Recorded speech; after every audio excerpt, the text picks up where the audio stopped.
Rolls-Royce engine, RB211 524. 524.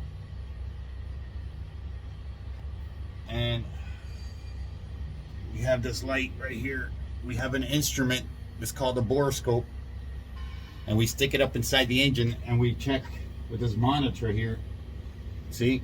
That's just a recording right now of what we've seen already. Those are turbine blades, high pressure turbine blades on the engine. So we're inspecting from the outside of the engine what looks like inside. Yeah. You see you guys later. We're lounging. We're busy, guys. See you guys in a